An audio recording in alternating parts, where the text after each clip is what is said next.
उठाएंगे और परमेश्वर का धन्यवाद करें आज के दिन के लिए। होठों को खोलते हुए प्रभु मैं धन्यवाद करता हूँ आज के इस दिन के लिए ऊंची आवाज में, क्योंकि धन्यवाद करना परमेश्वर को भाता है। सब जन आंखों को बंद करते हुए अपने ध्यान को जो है अब परमेश्वर की ओर लगाया जाए, परमेश्वर का धन्यवाद किया जाए। ये दिन, ये जीवन, ये सांस है परमेश्वर। धन्यवाद, धन्यवाद परमेश्वर का थैंक्स करें सब जन। मैं सच में कहता हूँ कि अगर परमेश्वर के पास हम मौजूद हैं, उसने हमें बड़ी सारी दिक्कतों से आजाद किया है।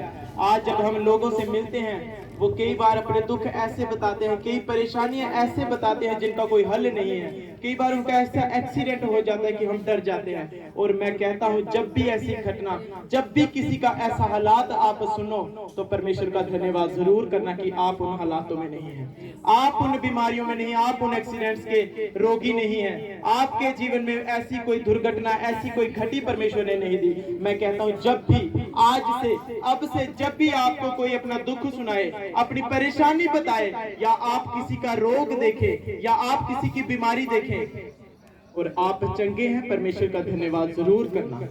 उन अंगों के लिए जो आपके सलामत हैं। मैं कहता हूं बड़े सारे लोग आपके और मेरे जैसा जीवन जीना चाहते हैं, लेकिन उनके जीवन ऐसे नहीं है। अपने आप को धन्य समझो, ब्लेस्ड समझो, आशीषित समझो। मत किसी एक आशा के ऊपर, एक चंगाई के ऊपर, एक छुटकारे की ओर आंखें लगाए रखो और भूल जाओ बाकी बरकतों को। नो, जो बरकतें परमेश्वर ने दी है उन्हें भी याद रखो और आगे भी बढ़ते जाओ, और परमेश्वर वो भी बड़े काम आपके जीवनों में करेगा। आमीन, आमीन। एक चीज मैं आपको भी बताता हूँ, बड़ी सारी चर्चिस में, बड़े सारे जगहों पर क्या होता है, जहाँ हम मीटिंग में जाते हैं, ये सुनने वाली बात है और अमल लाने वाली बात है। होता क्या है, लोग बाइबल नहीं पढ़ते, और जब पास्टर्स प्रीच करते हैं, जब बोलते हैं कि इस आयत का ये आयत जो है निकालो, जैसे मत्ती 10 की 4 आयत निकालो, तब क्या करते हो आप? एक कमी, कभी भी उस वक्त बाइबल खोल के ढूंढने मत लगो। आपके पास एक नोटबुक होनी चाहिए, कॉपी होनी चाहिए। जो वर्ड बोला जा रहा है उसे नोट करो, जो बातें आपको अच्छी लग रही हैं वो नोट करो कभी भी। क्योंकि जब आप, और ज्यादातर कौन से लोग होते हैं जिन्होंने घर में बाइबल नहीं पढ़ी होती, अदरवाइज जो बाइबल पढ़ता होता है, जब उसके सामने वचन बोला जाता है, उसको पता है कि कहां से मैं निकालूंगा, वो एक दो पन्ने पलटेगा और वो चीज आ जाएगी। कईयों ने पढ़ी नहीं होती और कलीसिया में आके बड़ी एक्टिंग करते हैं, पन्ने ऐसे खोलते हैं कि सारी बाइबल इन्होंने पढ़ी, और ढूंढने पर भी नहीं मिलता। ये एक्टिंग है, ऐसा नहीं करना है। क्योंकि जब आप ऐसा करते हैं, दूसरे लोग डिस्टर्ब होते हैं, और फिर दूसरे लोग आपको देखते हैं, भैन लुब्बिया कीड़ा कुत्थे हैं। नो, ऐसा नहीं, क्योंकि डिस्टर्बेंस क्रिएट होती है और आत्मा से लोगों का ध्यान भटकता है। अपने साथ हमेशा एक नोटबुक रखें, जब आयत बोली जाए उसे लिखो। बाइबल खोलने की जरूरत नहीं है, खास मौकों पे जब बोला जाए तभी खोलनी है। अदरवाइज नोट, जितना आप नोट कर सकते हैं उतना नोट करो। मत ये सोचो कि ये बात मेरे दिमाग में रहेगी तो मुझे नोट करने की जरूरत नहीं है। भूल जाओगे आप उस बातों को, क्योंकि ये मेरे साथ हुआ है। आप एक नोटबुक लगाओ, सब लगाए, खासकर जितने वॉलेंटियर्स हैं, जो आराधना में हैं, जितने जन भी यहाँ मौजूद हैं, आप स्पेशल नोटबुक एक आपके पास होनी चाहिए, कलीसिया के पास भी होनी चाहिए। आप उस पर नोट करें और फिर उन वचनों को पढ़ें, घर जाके उन जो वर्ड्स हैं उन्हें समझें कि इसमें प्रकाश क्या था, ज्ञान क्या था, क्योंकि यही उन्नति का कारण है। कलीसिया में ये दिखाने की जरूरत नहीं करनी है कि मैं बड़ी बाइबल पढ़ता हूँ, और जब ढूंढने को बोला जाए आपको मिलती भी नहीं। क्यों नहीं मिलती? क्योंकि कभी आपने बाइबल पढ़ी ही नहीं होती, वहां पहुंचे ही नहीं होते हो, और लोगों को डिस्टर्ब, और पन्ने पलट पलट के आप डिस्टर्बेंस लोगों को। बड़ी सारी चर्चिस में ऐसा होता है, बड़े सारे लोग ऐसा करते हैं। ऐसा नहीं करना है। अपने पास एक नोटबुक होनी चाहिए, उस पर सारी चीजें आप नोट करें, ताकि आगे पीछे जो भी आपके साथ बैठे हैं उनमें परेशानी ना आए, दिक्कत ना उन्हें महसूस हो, ताकि आत्मा जो अपना काम कर रहा है वो करता रहे। जो बंदे छूट रहे हैं वचन के द्वारा वो छूटते रहे। ऐसा ना हो कि आपके बोलने से, आपकी कोई बात करने से वो आत्मा का कनेक्शन टूट जाए। हालेलुया। क्योंकि बड़े सारे लोग ऐसे ही करते हैं। जब बाइबल का वचन बोला जाता है तो एक निकाल रहा होता है, बाकी उन्हें बाइबल पढ़ी नहीं होती और ढूंढने लगते हैं 35 रुपया फिर कुछ है केड़ा पेज है। गलत बात है, डिस्टरबेंस नहीं क्रिएट करनी। नोटबुक लें, उस पे नोट करें, चाहे समझ नहीं आ रहा आप नोट करें। एक दिन आएगा जब आप ही लोगों को समझाने वाले बनेंगे। आमीन।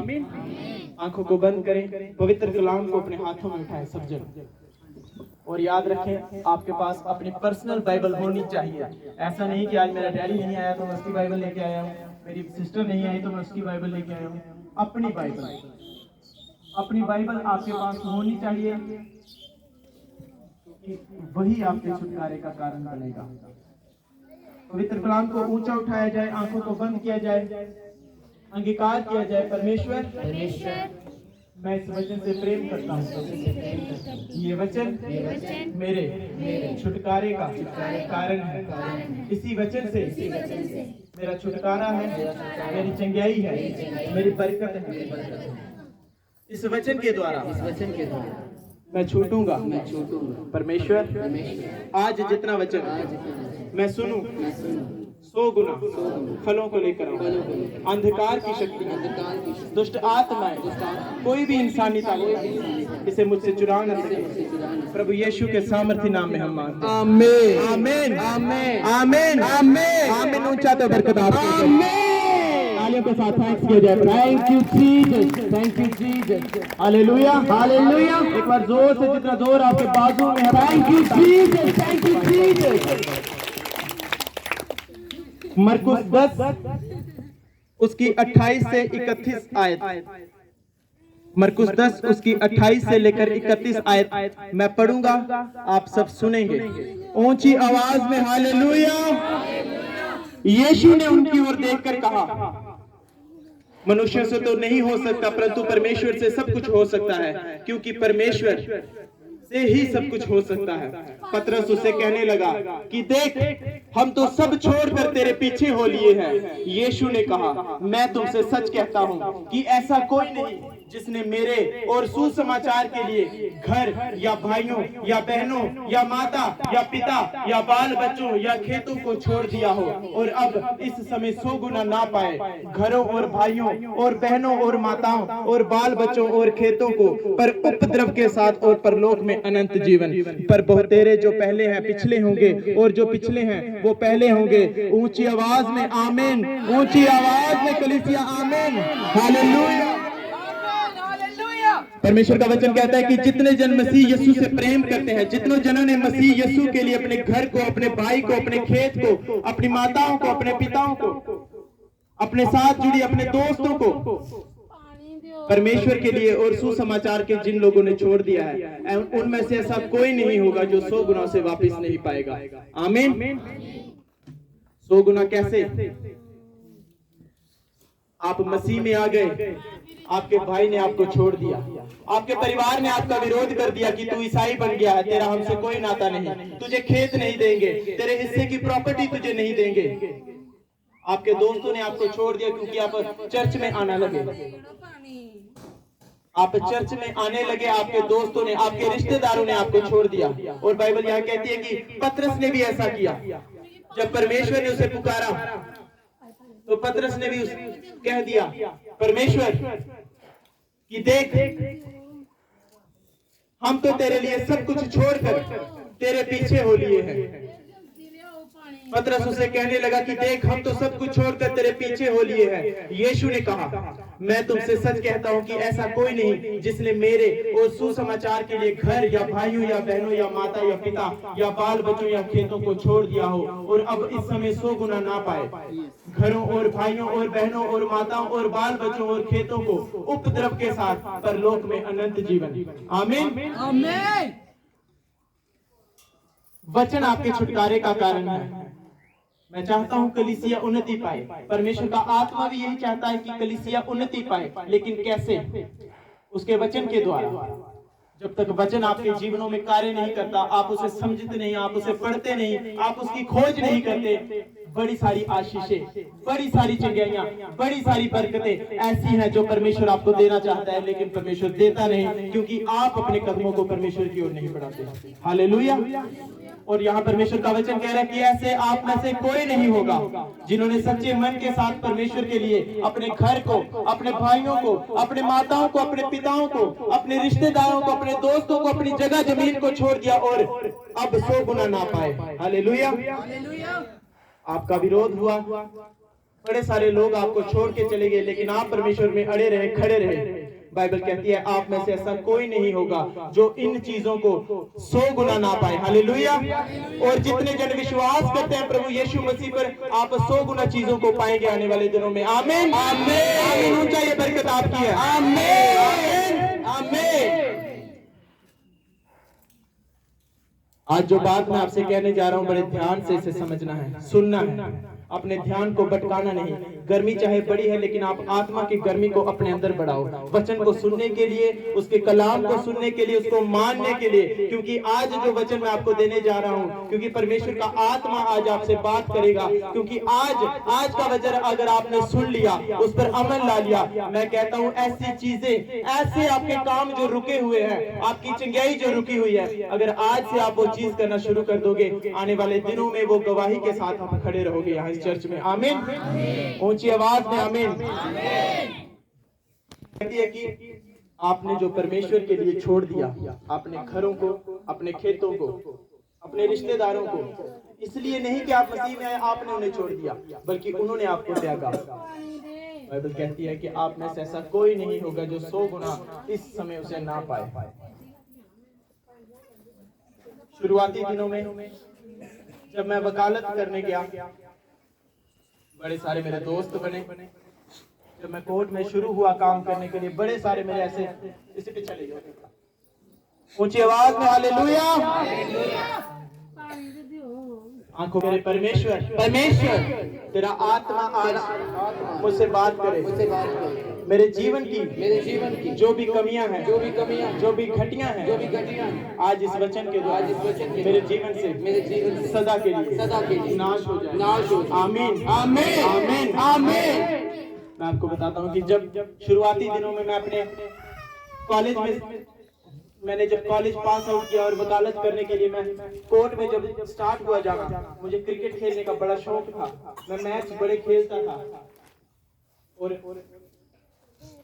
मैच खेलते खेलते मुझे ऐसे दोस्त मिले जिन्होंने उस मैच के ऊपर मुझसे पैसा लगवाना शुरू किया और मैं अच्छा खेलता था, पैसे मैं जीतना शुरू हुआ, मेरा लालच बढ़ता गया और ऐसा समय आया कि कुछ दोस्त जो मुझे ऐसे मिले जिन्होंने मुझे सट्टे में लगाया, जुए में लगाया कि मैच के ऊपर जो जुआ लगाया जाता है, सट्टा लगाया जाता है, उसमें पैसा लगाओ। क्योंकि मैं मैच अच्छा खेलता था, मुझे नॉलेज थी क्रिकेट के बारे में। जिन लोगों ने मुझे सिखाया, मैं उनसे भी अधिक उस जुए में ज्यादा गिर गया। रोज मैं उस जुए को खेलता था, रोज सुबह रात शाम, और पैसे मैं जीतता था।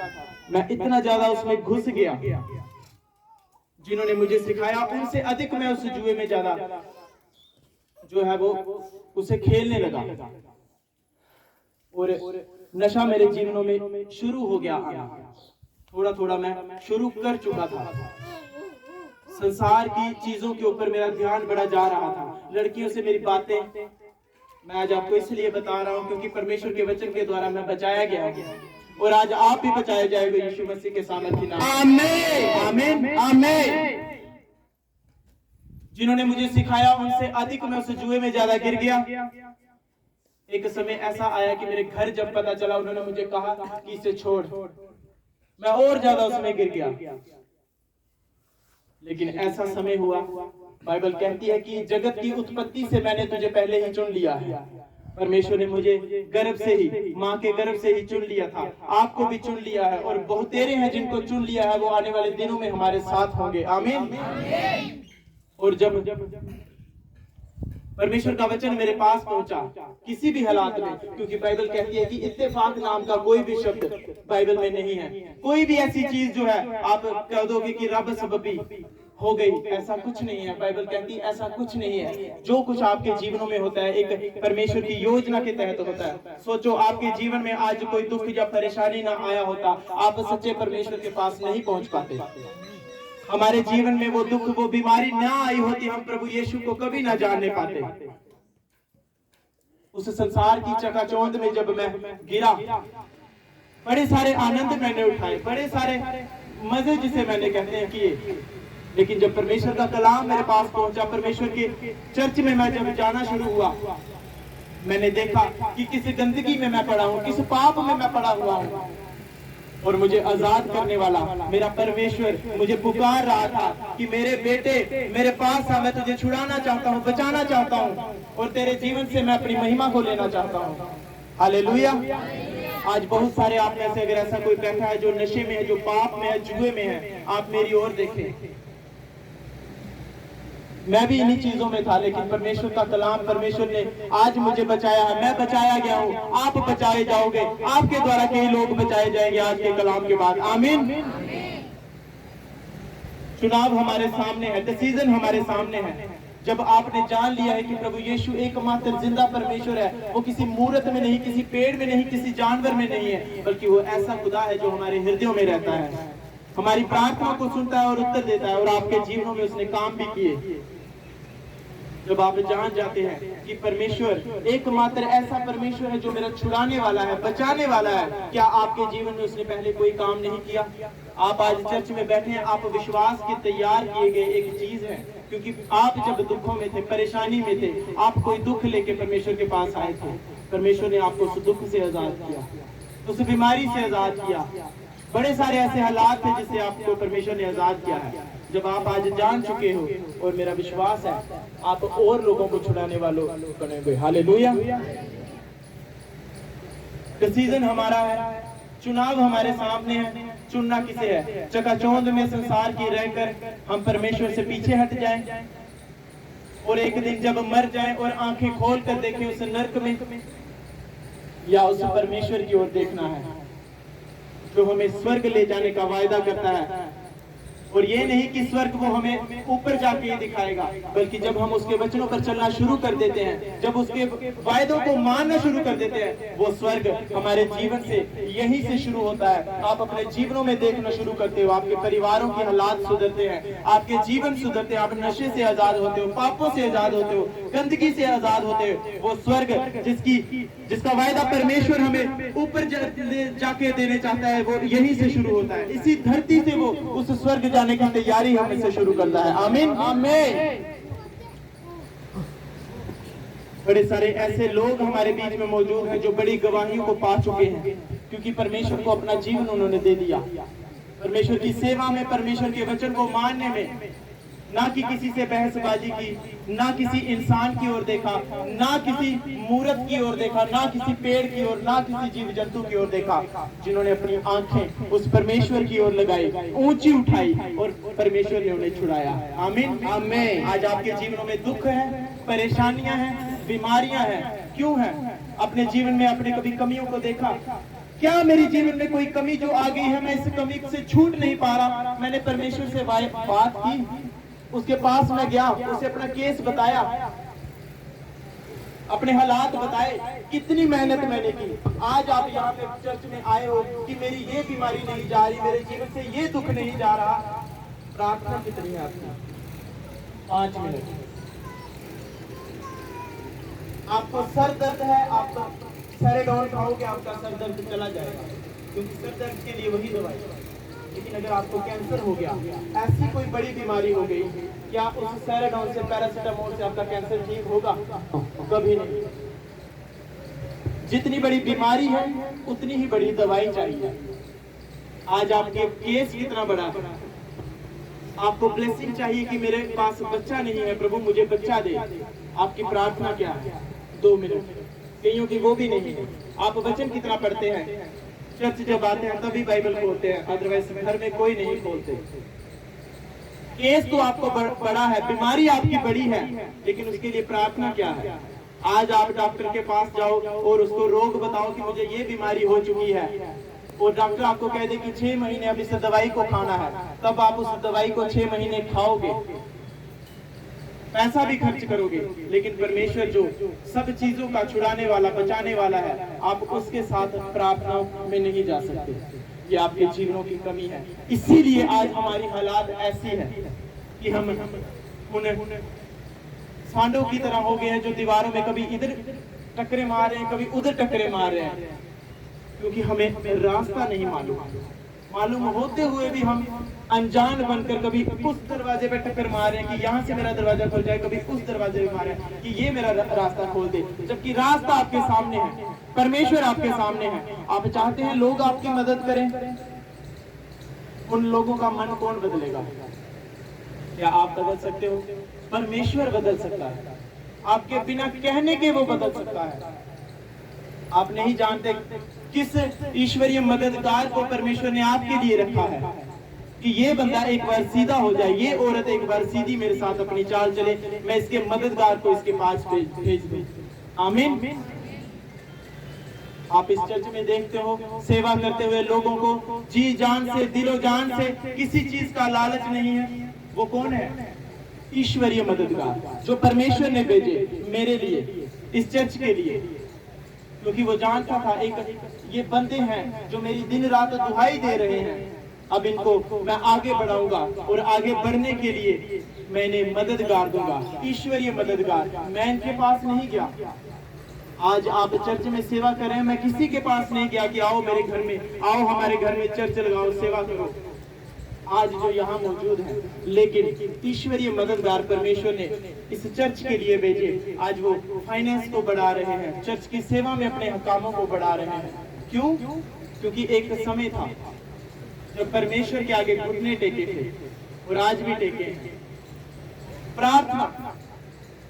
प्रार्थना की, किसी अपनी समझ से नहीं बल्कि परमेश्वर के आगे प्रार्थना की थी, उसने रास्तों को खोला और आज ऐसे ही रास्ते आपके जीवनों में खुलने जा रहे हैं चर्च। आमीन, आमीन। बाइबल कहती है कि प्रेरितों के काम 16 उसकी 22 से लेकर 26 आयत हम पढ़ेंगे, आप सब सुनेंगे। प्रेरितों के काम 16 उसकी 22 से लेकर 26 आयत तक ध्यान से सुनना है। तब भीड़ के लोग उनके विरोध में इकट्ठे होकर चढ़ आए और हाकिमों ने उनके कपड़े फाड़ कर उतार डाले और उन्हें बेंत मारने की आज्ञा दी और बहुत बेंत लगवाकर उन्हें बंदी गृह में डाला और दारोगा को आज्ञा दी कि उन्हें चौकसी से रखे। उसने ऐसी आज्ञा पाकर उन्हें भीतर की कोठरी में रखा और उनके पांव काट में ठोक दिए। आधी रात के लगभग पौलुस और सिलास प्रार्थना कर रहे थे। ऊंची आवाज में प्रेरितों के काम 16 उसकी 22 से लेकर 26 आयत तक मैं पढ़ूंगा, आप सुनेंगे। हालेलुया। तब भीड़ के लोग उनके विरोध में इकट्ठे होकर चढ़ गए और हाकिमों ने उनके कपड़े फाड़कर उतार डाले और उन्हें बेंत मारने की आज्ञा दी और बहुत बेंत लगवाकर उन्हें बंदी गृह में डाला और दरोगा को आज्ञा दी कि उनकी चौकसी से रखे। उसने ऐसी आज्ञा पाकर उन्हें भीतर की कोठरी में रखा और उनके पांव काट में ठोक दिए। आधी रात के लगभग पौलुस और सिलास प्रार्थना करते हुए परमेश्वर के भजन गा रहे थे और बंधुए उनकी सुन रहे थे। आमीन। यहाँ परमेश्वर का वचन क्या कह रहा है कि पौलुस और सिलास लोग उनको पकड़ के भीड़ में ले गए, इकट्ठे किया। लोगों ने आज्ञा दे दी कि इनको कोड़े मारो और जेल में डाल दो। क्यों डाल दो? क्योंकि उससे पहले परमेश्वर के 2 दासों ने एक दुष्ट आत्मा को लोगों में से निकाला था, जो लोगों को भविष्य बताती थी और उनसे बाद में पैसे लेती थी। पौलुस ने उसे डांटा कि दुष्ट आत्मा यीशु के सामर्थ्य नाम इस जीवन से, इस शरीर से निकल जा, और वो निकल गई। लोगों ने देखा कि ये कौन लोग हमारे बीच में आ गए और उन्हें पकड़ के वो सरदारों के पास, सरपंचों के पास लेके चले गए कि ये कौन से लोग हैं हमारे गली में प्रचार करने आ गए यीशु मसीह का। ये कौन से लोग हैं जो ईसाई बना रहे हैं। बल्कि वचन कहता है कि कोई धर्म और कोई जात को नहीं बदला जाता, बल्कि जीवनों को बदला जाता है। और जब पास्टर वो दोनों लोग उस गली में, उस मोहल्ले में प्रचार करने लगे, लोगों ने इकट्ठा किया कि ये लोग धर्म बदलने के लिए यहाँ आ गए, ये ऐसे परमेश्वर का सुसमाचार सुना रहे हैं जो हमारे परमेश्वर से मेल नहीं खाता, ये बिल्कुल विरुद्ध बातें करते हैं। और लोगों ने उन्हें पकड़ा, कोड़े मारे और जेल में डाल दिया। उनके पांव, बाइबल कहती है, काठ में डाल दिए गए, जंजीरों से हाथ जकड़ दिए गए। और क्या हुआ? आधी रात के लगभग पौलुस और सिलास उठे और प्रार्थना करने लगे और भजन गा रहे थे और बंधुए उनकी सुन रहे थे। कौन से बंधुए जो उनके साथ और भी कैदी जेल में पड़े हुए थे, वो देख रहे थे कि ये क्या चक्कर है, इन लोगों को आज इतनी मार पड़ी, ऐसे आज इनके हालात हुए, ये भजन गा रहे हैं, ये आराधना कर रहे हैं, तुम पागल हो क्या कर रहे हो, इतनी मार तुम्हें पड़ी है। और उन्होंने देखा कि आधी रात का समय है, क्योंकि वो एक सीक्रेट जानते थे कि चिल्लाने से, रोने से, कुरलाने से, लोगों को अपनी बातें बताने से मेरे जीवन का हल नहीं है। इस बंधन से मैं नहीं छूट सकता।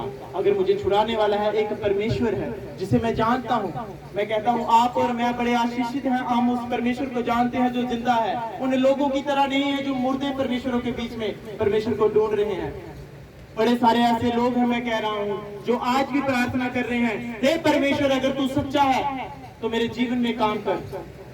और परमेश्वर आपको तैयार कर रहा है उन लोगों के जीवनों में जाने के लिए कि आप उनको बताएं कि हाँ, एक परमेश्वर सच्चा है जो प्रार्थना को सुनता है और उत्तर देता है, आपको तैयार कर रहा है। लेकिन आपकी तैयारी कहाँ है? वो तो तैयार है, वो तो रेडी है कि आप उनके पास आओ, उसके पास आओ, उसके कामों को देखो, लेकिन आपकी तैयारी कहाँ है? बड़ी सारी मैं कहता हूँ ऐसी रूहें हैं, आप अपने घरों में झांक कर देखो, अपने रिश्तेदारों में झांक कर देखो, जो हर वक्त यही कहते रहते हैं जब वो दुख में है, परेशानी में है, ए रब अगर तू है तो मिली इस चीज तो बचा।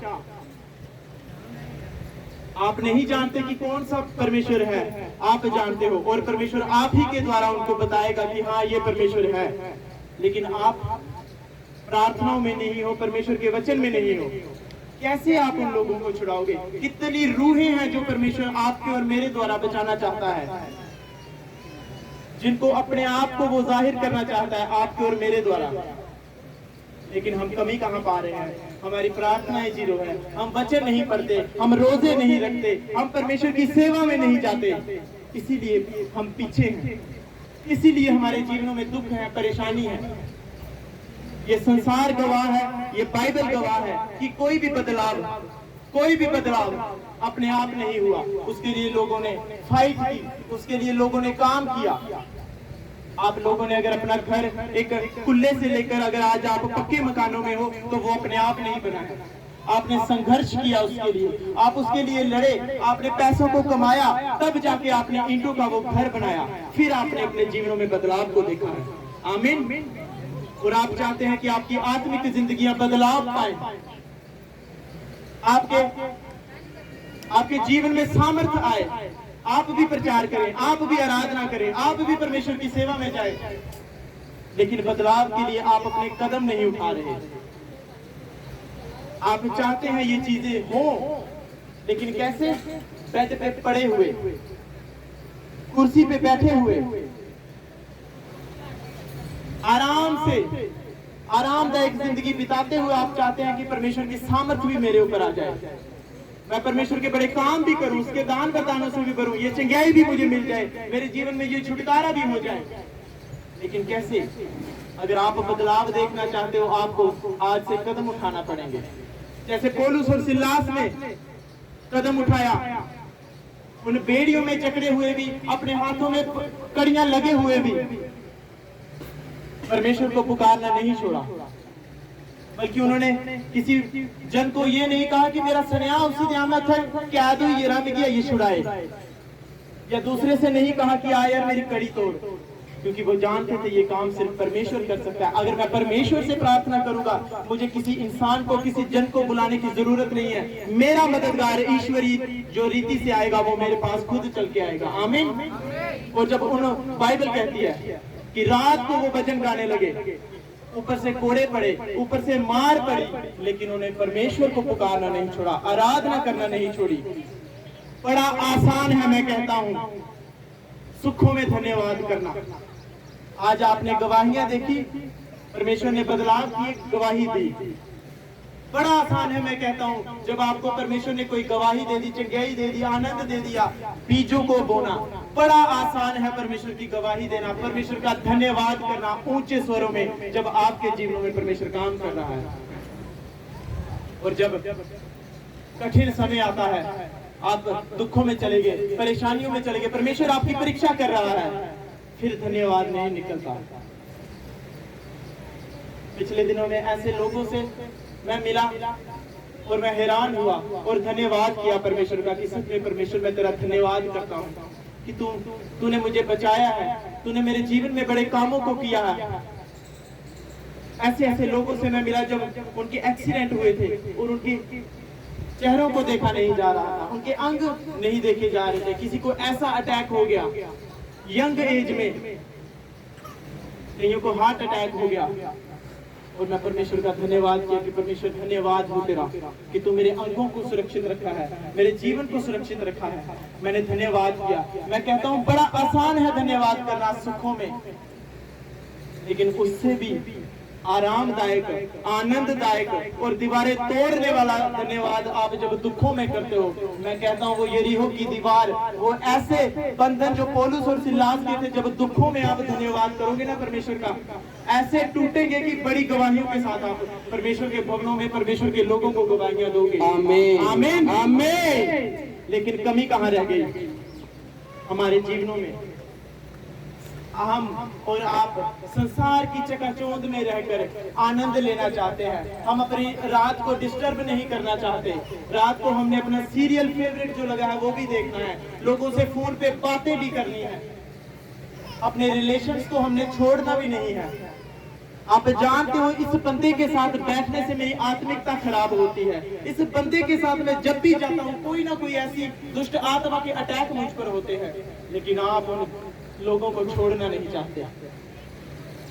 बाइबल कहती है क्या फायदा तू सारा संसार जीत ले, आपका बड़ा नाम हो गया संसार में कि वाह ये बंदा बड़ा ग्रेट है, आपने संसार में पहचान बनाई। बाइबल कहती है क्या फायदा अगर तूने संसार में पहचान बनाई, संसार की चकाचौंध में बड़ा मशहूर हो गया और स्वर्ग के राज्य में तेरा नाम नहीं।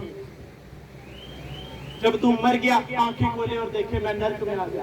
बाइबल कहती क्या फायदा, क्या फायदा तूने संसार में इतना नाम कमाया, इतना पैसा कमाया, दौलत कमाई, शोहरत कमाई, लोगों में तू बड़े आगे आगे होके चला, लेकिन जब तू मरा तेरी आंखें नर्क में खुली। संसार में तो आपको बड़े सारे लोग जानते हैं, लेकिन बाइबल कहती है क्या फायदा यदि तेरा प्राण ही नाश हो गया। आपने लोगों के लिए बड़े वचनों को तोड़कर भी परमेश्वर के लोगों के लिए काम कर दिए, लेकिन बाइबल कह रही है क्या फायदा कि तुझे संसार तो जानता है लेकिन स्वर्ग की पुस्तक में तेरा नाम नहीं। क्या फायदा? कोई फायदा नहीं। आप भी संसार में उन लोगों की तरह, उन एक्टर की तरह, उन लोगों की तरह अपने आप को मशहूर होता देखना चाहते हैं या उस स्वर्ग की पुस्तक में अपना नाम देखना चाहते हैं? बाइबल कहती है यदि तू स्वर्ग की पुस्तक में अपना नाम देखना चाहता है, तू मेरे जब कामों को करना शुरू करेगा, वो आनंद, वो प्रसिद्धि मैं तुझे दूंगा जो एक किसी दूसरे जन की भी नहीं है। हालेलुया। आज आप देखते हो परमेश्वर के महान दास अपोस्टल अंकुर यूसुफ नरूला जी को कि परमेश्वर कितना बढ़ा रहा है उनका। मैं कहता हूँ गली गली, मोहल्ले मोहल्ले में, देशों विदेशों में उनका नाम है। कैसे?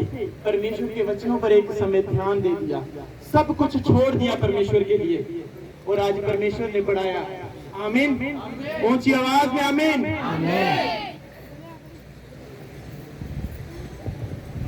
फैसला आपको करना है चर्च कि संसार की चकाचौंध में रहकर अपना प्राण नाश करना है या आज मुड़ना है परमेश्वर की ओर, या आज मुड़ना है परमेश्वर की ओर कि परमेश्वर हाँ मैं जानता हूं मैं गुनहगार हूं, पापी हूं, लेकिन आज मैं तेरी ओर मुड़ता हूं।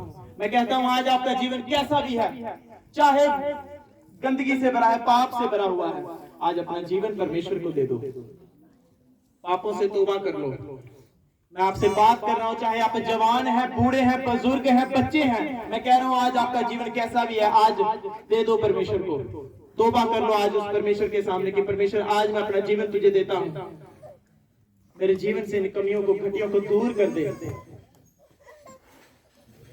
पौलुस और सिलास ने आधी रात को उठकर प्रार्थना की, लोग हैरान हो गए ये क्या कर रहे हैं, और एक बदलाव को देखा। उस समय क्या हुआ, एक ऐसा भूकंप हुआ कि उनके सारे बंधन टूट गए और वो जो काठ में पड़े हुए थे वो सारी चीजें टूट गई और वो आजाद हो गए। सारी चर्च कहे आमीन।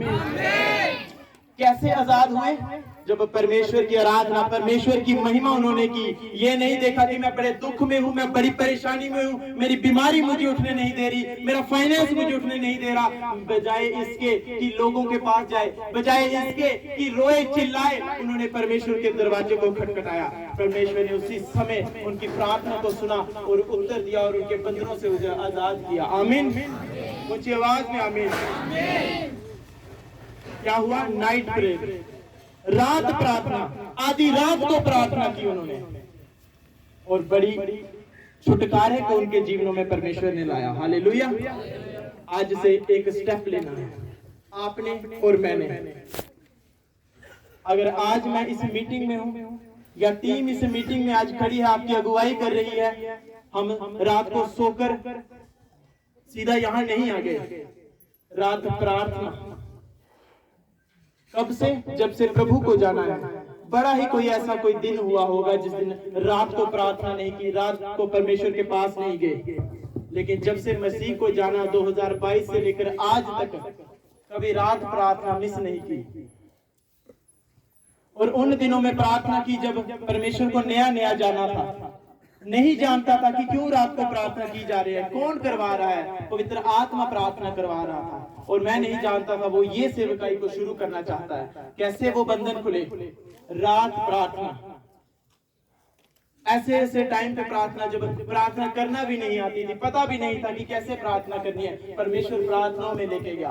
रात प्रार्थना में आधी आधी रात को ऐसा समय था कि जब प्रार्थना में बैठना और कई बार जब उठना तो लो लगना शुरू हो चुकी होती थी और कोई पता नहीं होता था कि कितना समय हो गया। और परमेश्वर ने उन्हें आज इस सेवकाई को अगर दिया है, ये ऐसे नहीं है कि हमने लोगों को बुलाया और सेवकाई शुरू हो गई। नो, आप अगर बचाए गए हैं, टीम की और पूरी कलीसिया की, जितने जन उस चर्च की शुरुआत में हम सब साथ थे, नाइट प्रार्थना, रात प्रार्थना की थी कि वो परमेश्वर की आवाज आपके कानों तक पहुंची थी, वो आज आपको इस भवनों में लेके आया है। आमीन। आज से वायदा करना है परमेश्वर से कि परमेश्वर मैं रात को तेरी हजूरी में जरूर जाऊंगा। आमीन। आज से नाइट प्रेयर में जाना पड़ेगा। अगर आपकी रात आपके कंट्रोल में नहीं है, मैंने कहा, अगर आपकी रात आपके कंट्रोल में नहीं है, शैतान के लिए आपके द्वार खुले हुए हैं। आप एक असरदार मसीही कभी नहीं बन सकते अगर आपकी रात सिर्फ सोने में गुजरती है, अगर आपकी रात सिर्फ लोगों से फोन पे बातें करने के लिए है, टीवी देखने के लिए है, लेकिन परमेश्वर के पास जाने के लिए नहीं है, तो मैं कहता हूं कि आप असरदार मसीही कभी नहीं बन सकते। आप कहेंगे कि ये बंधन, ये बीमारी, ये दुख, ये परेशानी मेरे जीवन से जा क्यों नहीं रही? मैं पवित्रता में भी हूं, मैं बीजों को भी बो रहा हूं, मैं सेवा भी कर रहा हूं। नाइट प्रेयर, रात प्रार्थना आपके जीवन में नहीं है। मैं कहता हूं आज से जब इस वचन के ऊपर आप चलना शुरू करेंगे ना, आप देखोगे उस मुसीबत से आजाद होते हुए अपने आप को, जिसके लिए आप लोगों के दरवाजों को खटखटा रहे हैं, चिल्ला रहे हैं, कुरला रहे हैं। नाइट प्रेयर, जब आज आप रात प्रार्थना में जाओगे, आप देखोगे आप रो रहे हो, कुरला रहे हो, चीख रहे हो, चिल्ला रहे हो कि ये पर्टिकुलर मुसीबत मेरे जीवन से जा क्यों नहीं रही, मेरा हस्बैंड मेरी बात क्यों नहीं मान रहा, मेरे बच्चे नशे से आजाद क्यों नहीं हो रहे, मैं गंदगी से छूट क्यों नहीं रहा। नाइट प्रेयर की कमी के कारण आज से आप रात प्रार्थना में जाओगे, और जिस प्रकार पौलुस और सिलास के बंधन आपने देखा कैसे टूटे, आपके बंधन भी वो टूटेंगे, क्योंकि परमेश्वर चाहता है कि रात को आप प्रार्थना में आओ। क्या आप ऐसे मसीह हैं कि आपकी रात आपके कंट्रोल में नहीं है? आप 10 बजे से लेकर 12 बजे तक फेसबुक चला सकते हैं, 10 बजे से 12 बजे तक व्हाट्सएप चला सकते हैं, गंदी चीजें आप मोबाइल पे देख सकते हैं, लड़कों से बात कर सकते हैं, लड़कियों से बात कर सकते हैं, अपने रिश्तेदारों से बात कर सकते हैं, लेकिन आप परमेश्वर की हुजूरी में नहीं जा सकते।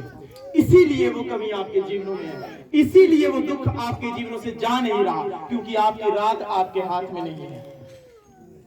नाइट प्रेयर बाइबल कहती है एक बड़े बदलाव को लाती है, बड़े छुटकारे को लाती है, जिस प्रकार आपने देखा पौलुस और सिलास के जीवन में लाया। उन्होंने लोगों की ओर ध्यान नहीं दिया कि मैं इस मुसीबत में फंस चुका हूं, आओ मुझे छुड़ाओ, बल्कि अपने हाथों को, अपने गले को परमेश्वर की महिमा के लिए खोला और बदलाव को उन्होंने अपने जीवनों में देखा। आमीन। ऊंची आवाज में आमीन। आज से क्या करना है?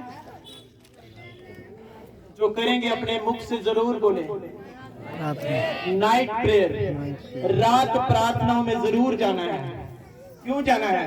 क्योंकि आप जिस मुश्किल में मैं कहता हूं फंसे हुए हो, मैं नहीं जानता मैं किससे बात कर रहा हूं, लेकिन आप मुश्किलों में फंसे हैं, दुखों में फंसे हैं, परेशानियों में फंसे हैं। आपका हल है नाइट प्रेयर।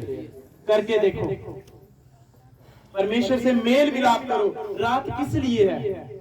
अन्य जाति लोगों के लिए रात पता किस लिए है?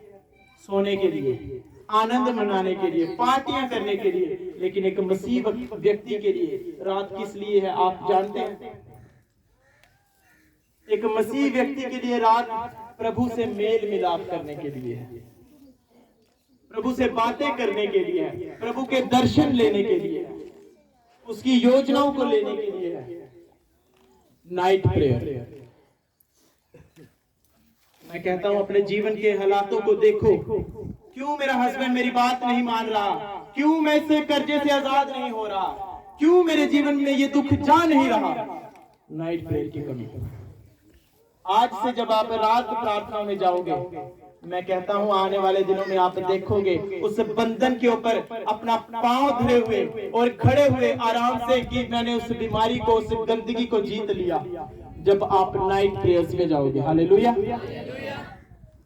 आज से वायदा करना है, परमेश्वर मेरी रात तेरे लिए है, मैं रात को तुझे मिलूंगा। परमेश्वर सब समय आपको मिल सकता है, लेकिन रात को प्रार्थना करना।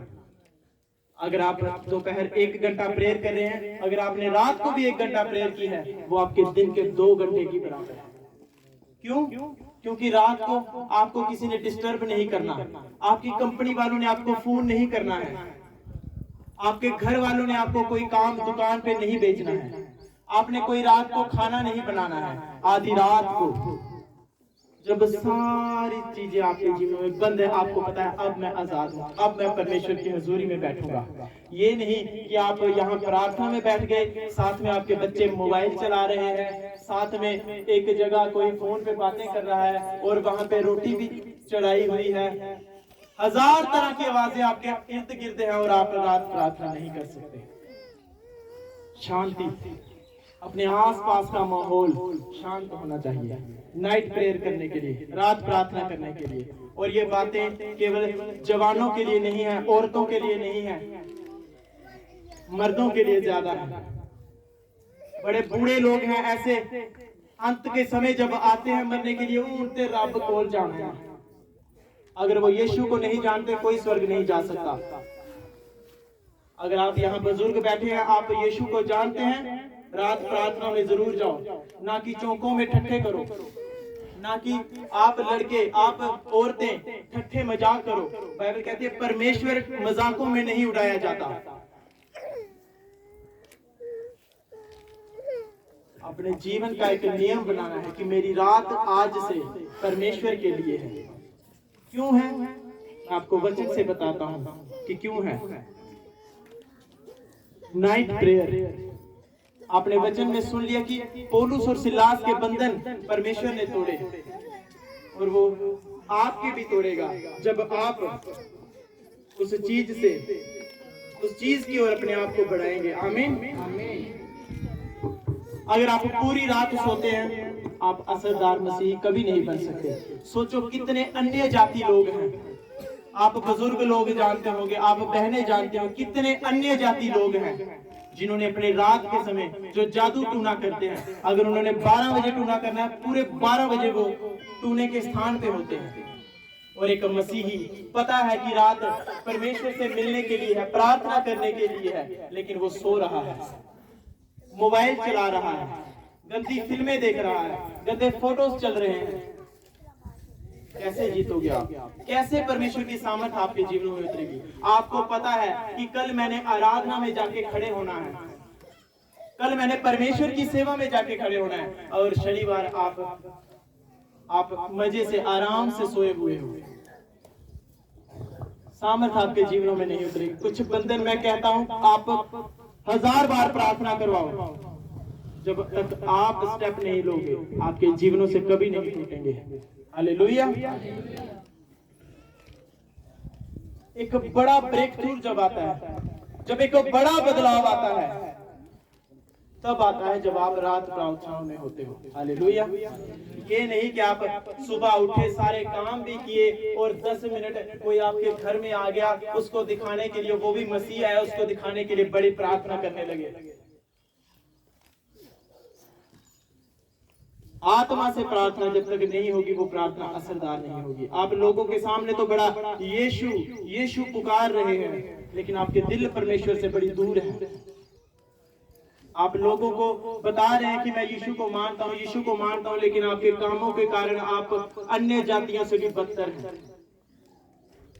बाइबल कहती है कि जो मसीह यीशु में है वो सब नई सृष्टि है, नए लोग बन चुके हैं, पुरानी बातें सब बीत गई हैं, लेकिन अभी भी अपने आप को अपने पुरानी चीजों में रखा है, उन पुराने रीति रिवाजों में रखा है, उन्हीं पुराने त्योहारों में रखा है, उन्हीं पुराने लंगर प्रसादों के बंधनों में रखा है। इसीलिए आप पीछे हो, क्योंकि अभी तक आप नई सृष्टि बने ही नहीं।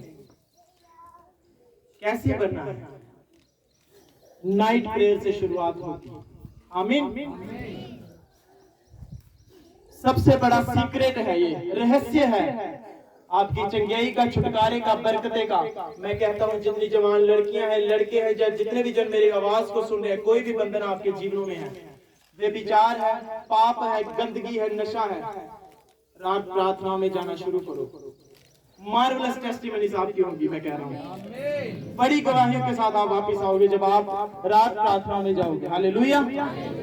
हाथों को उठाओ सब लोग, अंगीकार करो, परमेश्वर आज से मेरी रात तुझसे मेल मिलाप करने के लिए होगी। मैं त्यागता हूँ उन सारी चीजों को जो मुझे रात को डिस्ट्रैक्ट करती हैं, तुझसे दूर करती हैं। परमेश्वर मैं वायदा करता हूँ आज से मेरी रात तेरे साथ मेल मिलाप करने को होगी, दर्शन लेने को होगी, स्वप्न लेने को होगी, तेरा वचन पढ़ने को होगी। और मैं जानता हूँ मैं बड़ी गवाही के साथ वापिस आ रहा हूँ, मैं बड़ी गवाही के साथ वापिस आ रहा हूँ। मेरे जीवन में जो दुख है, मेरे जीवन में जो परेशानी है, आज मैंने उसका जवाब पा लिया है कि उसका जवाब ये है कि रात प्रार्थना में मुझे जाना होगा। परमेश्वर मैं आज से रात प्रार्थना में जाऊंगा। मैं कहता हूं अगर आप रात प्रार्थना में आज से जाओगे, अपने जीवन के सबसे बड़े बदलाव को देखने जा रहे हो चर्च। आमीन आमीन। ऊंची आवाज में आमीन आमीन। यीशु मसीह के नाम में हम मांगते हैं। आमीन आमीन। तालियों के साथ धन्यवाद करो। Thank you Jesus, thank you Jesus. Hallelujah hallelujah hallelujah hallelujah hallelujah.